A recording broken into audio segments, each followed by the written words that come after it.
Ninth class के गणित विषय में ऑनलाइन शिक्षण में आपका बहुत बहुत स्वागत है, सत्कार है। भैया और बहनों, कल हमने आपको ध्यान होगा 1.3 प्रश्नावली पढ़ी थी। आज अपन दोबारा 1.3 ही पढ़ेंगे। कल हमने पढ़ा था शांत और अशांत।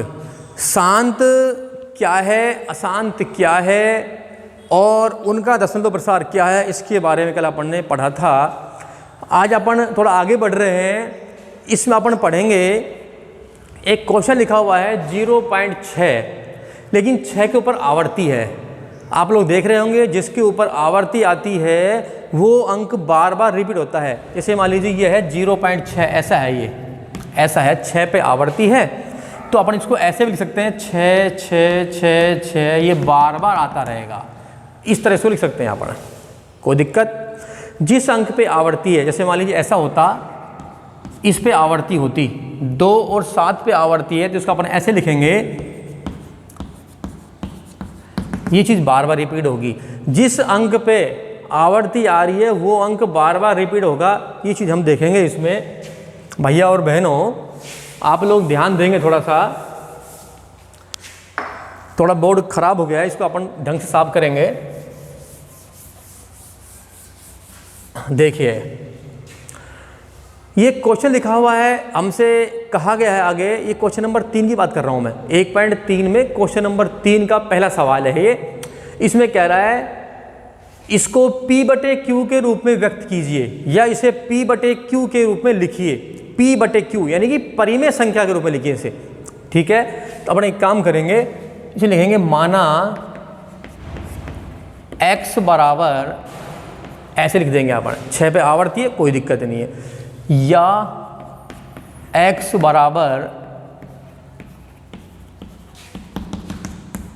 ऐसे लिख सकते हैं इसको अपन।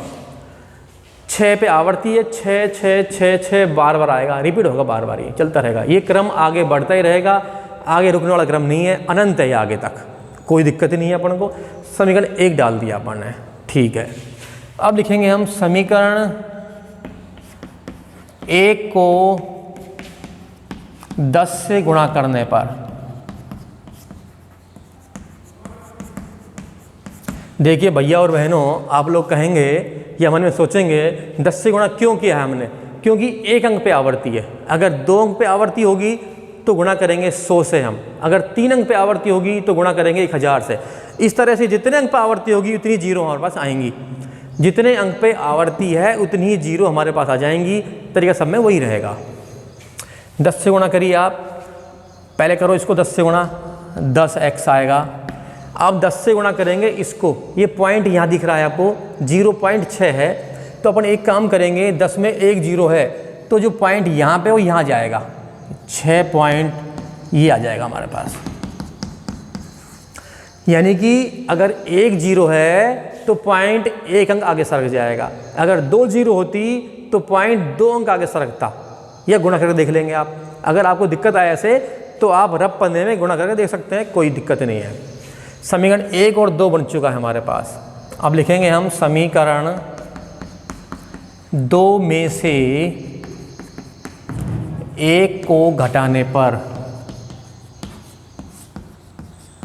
समीकरण 2 में से 1 घटाएंगे तो 2 ऊपर आएगा, 1 नीचे आएगा। दोबारा से लिखेंगे इनको हम, 10x बराबर 6.666 समीकरण 2 है, और समीकरण 1 जो है वो है x बराबर 0.666। ये 6 बार बार रिपीट होगा। इसको आप भले 3 बार लिखें, 4 बार लिखें, 5 बार लिखें, कोई दिक्कत नहीं है।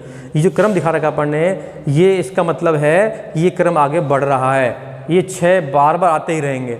अभी बोला है मैंने समीकरण 2 में से 1 को घटाने पर। ये समीकरण 2 है और ये 1 है। 2 ऊपर लिखा है अपन ने, 1 नीचे लिखा है अपन ने। 2 में से 1 को घटाएंगे हम। अब घटा के देखेंगे हम, 10x और ये 1x है। आपको दिख रहा होगा, खाली x दिख रहा है लेकिन 1 के बराबर है वो, उसमें 1 अंक शामिल है।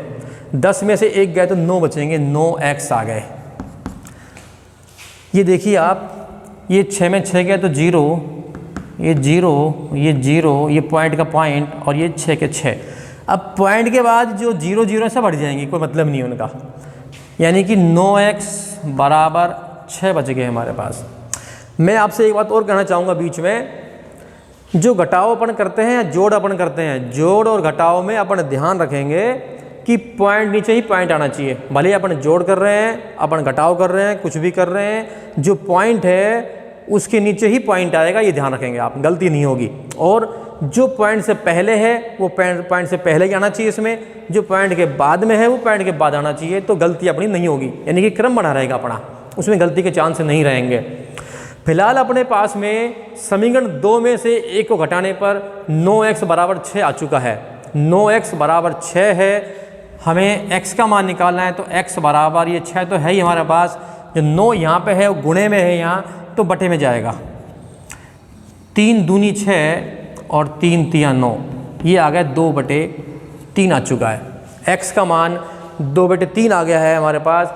हमसे कहा गया है इस संख्या को जो आवर्ती में है उसको p/q के रूप में व्यक्त कीजिए। हमने कर दिया है, मतलब आया है 2/3। अतः वह संख्या है बराबर 2/3। अगर हम जांच करना चाहें, अगर हम चाहें कि जांच करें हम, तो जांच कैसे करेंगे? हम इस 2 में भाग देंगे 3 का, इस 2 में भाग देंगे 3 का, तो हमारे पास पुनः वही संख्या प्राप्त होगी 0.6 और 6 पे आवर्ती आएगी। जब 3 का भाग देंगे हम तो 6 6 6 6 बार बार आता ही रहेगा, यानी कि वही संख्या हमको मिल जाएगी 0.6 उस पे आवर्ती। ये आवर्ती के रूप में है और ये p/q के रूप में है, परिमेय संख्या के रूप में है। आप समझ गए होंगे। और इससे पहले आपने परिमेय और अपरिमेय का ज्ञान आप कर ही चुके हैं, क्या परिमेय है और क्या संख्या अपरिमेय, आप इसका ज्ञान कर चुके हैं। इसे अगले अध्याय में कालांश में प्रश्नावली में जब अपन मिलेंगे तो अपन पुनः एक बार बातचीत करेंगे। That's all.